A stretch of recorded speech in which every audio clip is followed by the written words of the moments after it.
Jangan ngaku beriman kalau bermuamalah tidak menggunakan aturan Allah.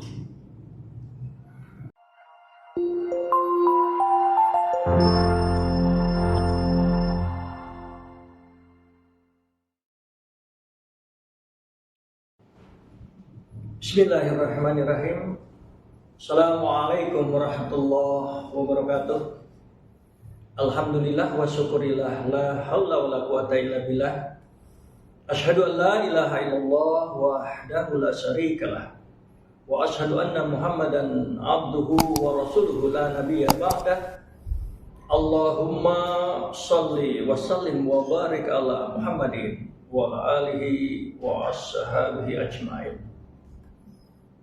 Pemirsa, dimanapun Anda berada, kita sering berpikir bagaimana menjalani hidup ini agar selamat di dunia dan di akhirat.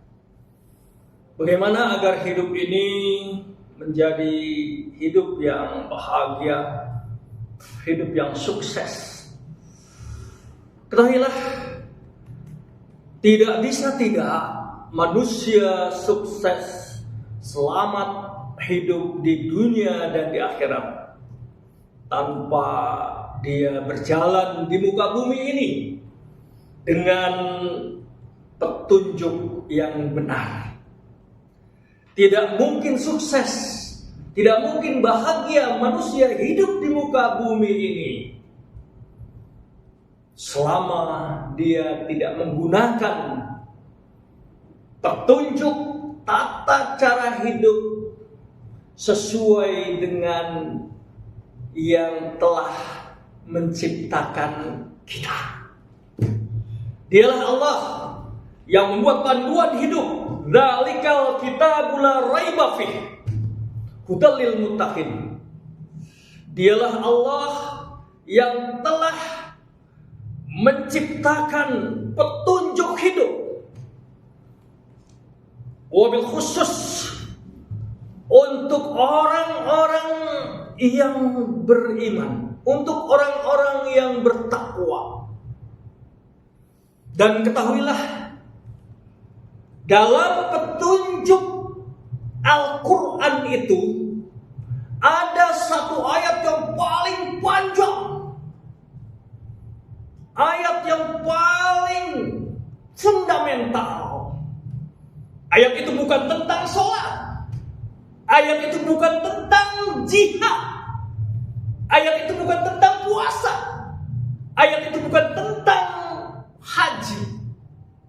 Tapi satu ayat yang paling panjang di dalam petunjuk hidup kita, di dalam Al-Quran itu ada di dalam surat Al-Baqarah ayat 100, ayat 282.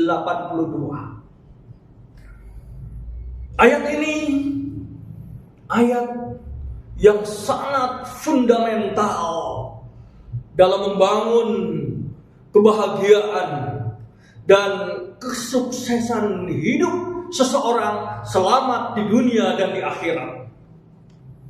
Bagaimana tidak, pemirsa dimanapun Anda berada, ketika Rasulullah mendapati sahabatnya yang biasa berjuang dengan dia, ketika Rasulullah mendapati sahabat yang selalu bersama dengan dia, kemudian sahabat itu wafat, kemudian Rasulullah tidak mau menyolatkan.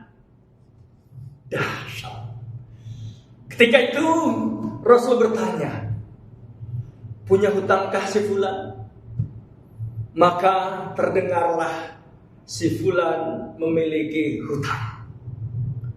Dan Rasulullah pun tidak mau menyolatkan sebelum ada sahabat yang lain yang mau menanggung hutang si fulan. Sekalipun dia mujahid, sekalipun dia pejuang, sekalipun dia beriman, sekalipun dia bertakwa, tetapi kalau dia punya hutang, dia tidak akan bisa masuk surga.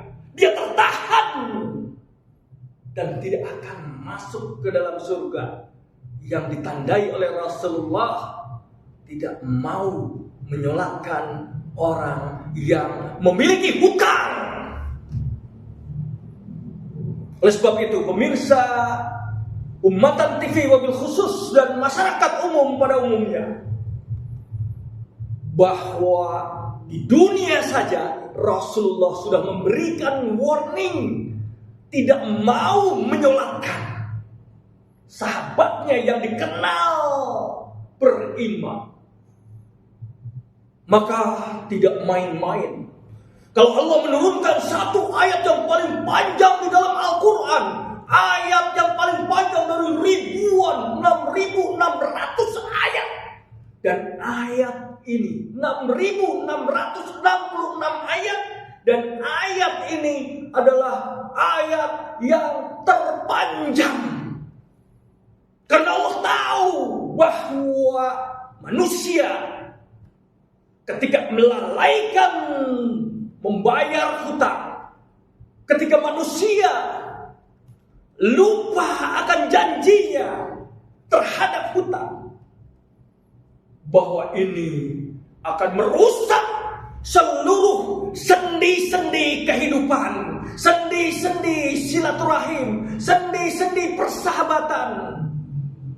Walaupun di wajahnya nampak tersenyum, walaupun dia mau datang terhadap undangan-undangan yang diberikan, walaupun dia menjenguk ketika sedang ada kesulitan, menjenguk ketika sakit, tetapi ketika dia memiliki hutang, siapapun tidak akan pernah lupa, apalagi dia yang menghutangkan. Oleh sebab itu, pemirsa, dimanapun Anda berada, kekuatan Islam karena bersihnya kita di hadapan Allah, bersihnya kita di hadapan saudara-saudara kita, bersih batin kita adalah merupakan bersih dari sangkutan-sangkutan yang bersifat bisa disebabkan karena bersihnya sangkutan-sangkutan muamalah hutang piutang yang pernah dijalani oleh seseorang. Oleh sebab itu, pemirsa, dimanapun Anda berada, bagaimana tuntunan di dalam surat yang terpanjang ini, bahwa Allah mensyariatkan, Allah telah mengundangkan, dan sekali lagi ini ada aturan yang cukup gamblang. Bagaimana seseorang berhutang piutang, di dalam Al-Quran jelas, baik kecil maupun besar. Hutang piutang itu yang pertama adalah harus tertulis. Yang pertama harus tertulis. Tertulis nama piutang, nama yang berhutang, tertulis nominalnya, tertulis berapa besarnya, tertulis kapan akan melunasinya. Setelah tertulis, kemudian mesti menghadirkan 2 saksi laki-laki. Jika 2 saksi laki-laki, 1 laki-laki dapat digantikan oleh 2 perempuan. Sehingga kalau laki-laki 2 tidak bisa dihadirkan, maka dia mesti menghadirkan 4 perempuan dari golongan piutang dan dari golongan yang berhutang. Setelah ada saksi, kemudian dicatat, maka dalam kausal berikutnya adalah para saksi yang menghutangkan semuanya mendengar, yang memberikan, yang menerima hutang, yang memberikan hutang, dan para saksi semuanya mendengar. Perjanjian yang ditulis itu harus dibacakan, dan semuanya sekali lagi harus mendengar apa yang tertulis itu. Baik nominal besar atau kecil, ini adalah aturan Allah. Jangan ngaku beriman kalau bermuamalah tidak menggunakan aturan Allah. Pemirsa, dimanapun Anda berada, ketika kita berhutang, jangan sampai dia kan ikhwan, dia kan orangnya amanah. Justru dia sebagai orang yang beriman, dia sebagai orang yang amanah, ini dibuktikan dengan dia syiqah terhadap perintah Allah. Mencatat, menghadirkan saksi, kemudian mengimlakan, membacakan apa yang tertulis itu menjadi syariat, bukti dari keimanan seseorang, bukti dari ketakwaan seseorang.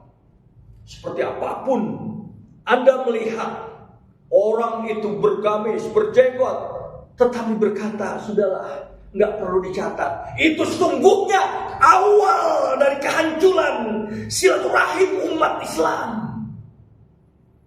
Ketika seseorang berkata dengan ringan, nggak perlu dicatat, saya percaya dengan kamu.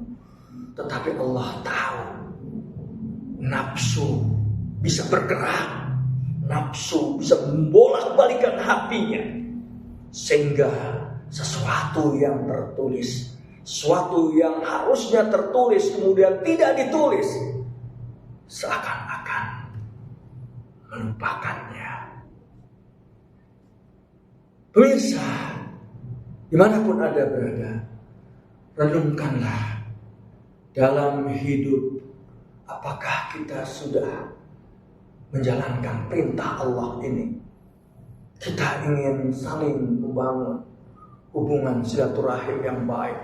Tapi sekali lagi, hubungan silaturahim yang baik ini tercoreng dari pernahnya seseorang mengingkari janji-janji hutangnya walaupun nominalnya kecil. Oleh sebab itu, pemirsa dimanapun Anda berada, ketika Anda menghutangkan tetapi Anda enggan untuk mencatat, enggan untuk menghadirkan saksi, maka siap-siaplah, maka ikhlaskanlah.